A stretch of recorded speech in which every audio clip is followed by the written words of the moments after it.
চৰকাৰী উন্নয়ন আৰু বিকাশৰ ফুপুলা স্বৰূপ। যাতায়াতৰ ক্ষেত্ৰত দুৰ্ভোগ ভোগা ৰাইজে নিজৰ গাঁঠিৰ ধন ভাঙি নিজাকৈ পৰিশ্ৰম কৰি নিৰ্মাণ কৰিছে পথ। এই ব্যৱস্থাই উদঙাইছে সৰ্বসাধাৰণ ৰাইজৰ প্ৰতি চৰকাৰ তথা প্ৰশাসনৰ দায়বদ্ধতা কিমান।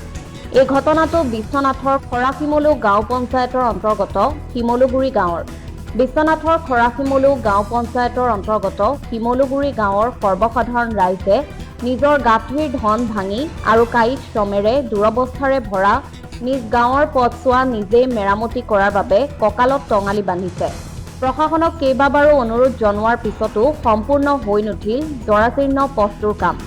দীৰ্ঘদিন ধৰি জৰাজীৰ্ণ হৈ থকা এই পথছোৱাৰ বাবে শিমলুগুৰি গাঁৱৰ ছাত্ৰ-ছাত্ৰী, ৰোগী তথা সাধাৰণ যাতায়াতকাৰীসকলে চৰম অশান্তিৰ সন্মুখীন হৈ আহিছিল। বাৰিষা আহিলেই বোকা পানীৰে একাকাৰ হৈ পৰা পথটোৰে খোজকাঢ়িব নোৱাৰা অৱস্থাৰ সৃষ্টি হয়।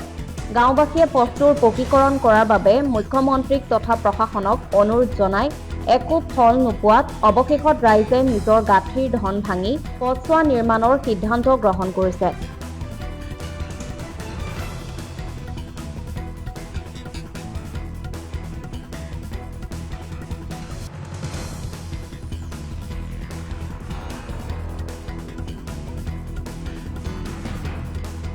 Bureau report, Agnigarh news.